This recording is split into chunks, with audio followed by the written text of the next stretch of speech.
Planet Earth, home to over 6 billion people. Today, our very existence is threatened by epidemics, climate change, and dwindling resources. But those are the least of our problems.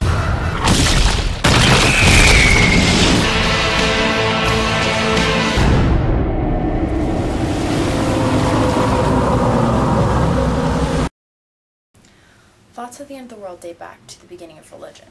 Religious texts describe a series of signs that would mark the end of the world. Sometimes they're seen as the 7 seals or the 7 trumpets, each trumpet signifying a different event, the final signifying the end of the world. Other times it's seen as the 4 horsemen of the apocalypse in the book of Revelation, which also foretells the end of the world. The religious context of the apocalypse was the first major influence on the development of apocalyptic culture into what it is today. The beginning of the 20th century was plagued with worldwide terrors. We had World War I and World War II and the Holocaust, all which increased people's interest in the apocalyptic.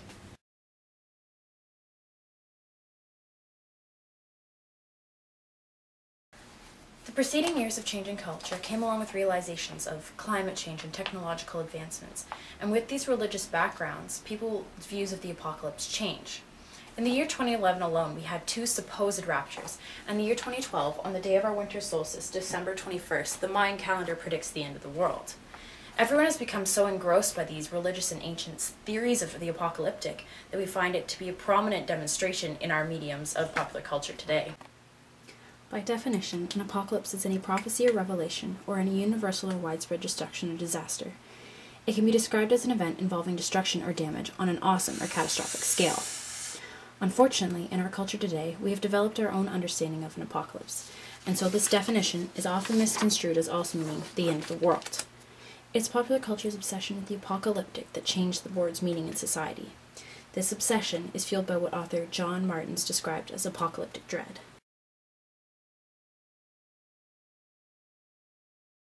The interesting thing about apocalyptic thought is it can seemingly happen out of nowhere. There are many different kinds of apocalypse, such as natural, technological, and war. These what-if factors, such as climate change and the threat of global conflict, will inevitably lead to uncertainty in society. What is happening in the world around us will dictate the apocalyptic flavor of the month. We will look at these specific kinds of apocalypse throughout the documentary and attempt to explain why they are present and relevant in today's society.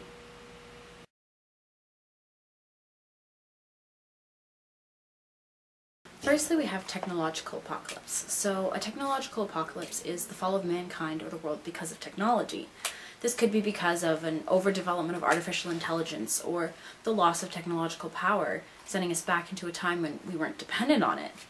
The idea of a technological apocalypse has existed throughout history, and to this day, each year, we have new discoveries, new technologies are made, and new fears grow with them. Secondly, we have the war apocalypse. The idea behind the war apocalypse is the potential reshaping or destruction of the world's governments and states. This also plays into the fear of technology, as technology presents new threats such as nuclear holocaust. The war apocalypse was extremely popular both after the First and Second World Wars, and has made major resurgences both during the Cold War and after the events of 9/11.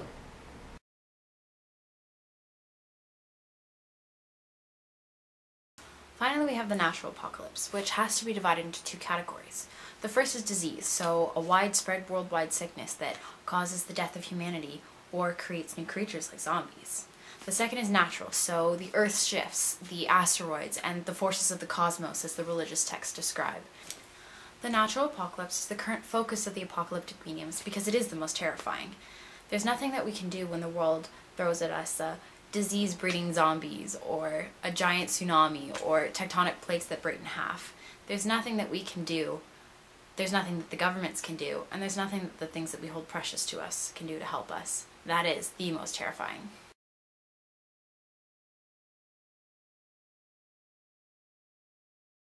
Fascination with the apocalyptic genre is present in several mediums in popular culture today. We will focus on 3: literature, video games, and cinema.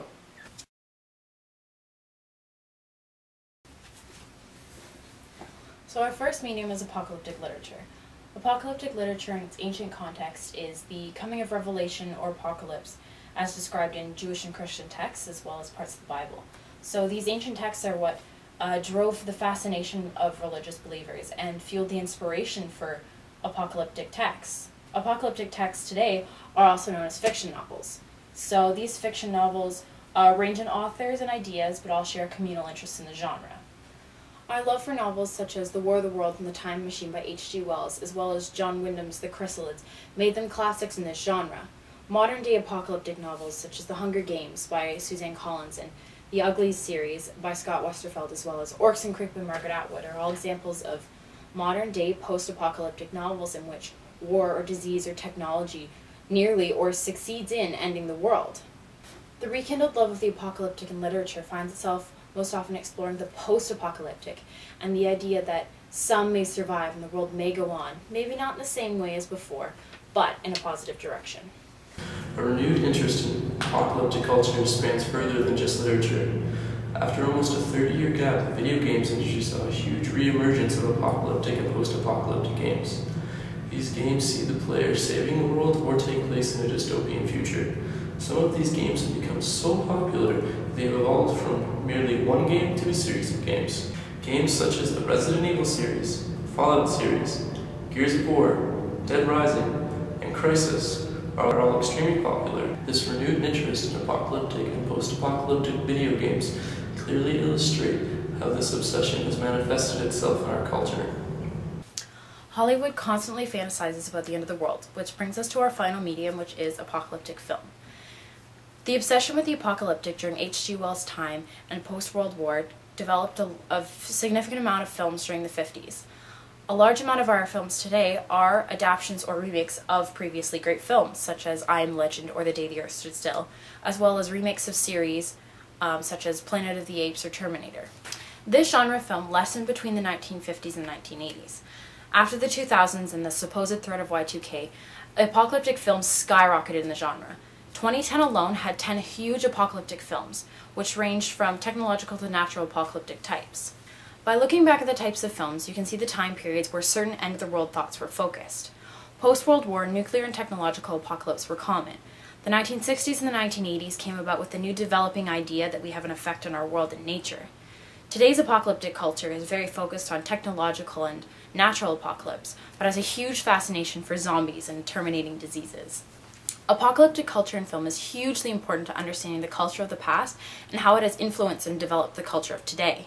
The Road, The Day After Tomorrow, Resident Evil, Zombieland, 2012, 28 Days Later, The Book of Eli, WALL-E, The Happening, Knowing are all huge examples of box office grossing apocalyptic novels in the last 10 years, and examples of just how fearful and fascinated everyone is by the end of the world, especially in Hollywood. The question remains, why are we afraid of the apocalypse? We are afraid of the apocalypse because a higher power tells us to be. Why would a higher power want us to be afraid? To keep us in check. They'll tell us that sinning leads to the apocalypse, radical thought such as communism leads to warfare which leads to the apocalypse, and advances in new technology or defying tradition will also lead to the apocalypse. Paranoid people can interpret anything as an apocalypse, a weird date like Y2K, May 6, 2006, 2012. And if their prophecies are wrong, as they always are, they blame it on a mathematical error. And this all distracts people from important issues in today's society.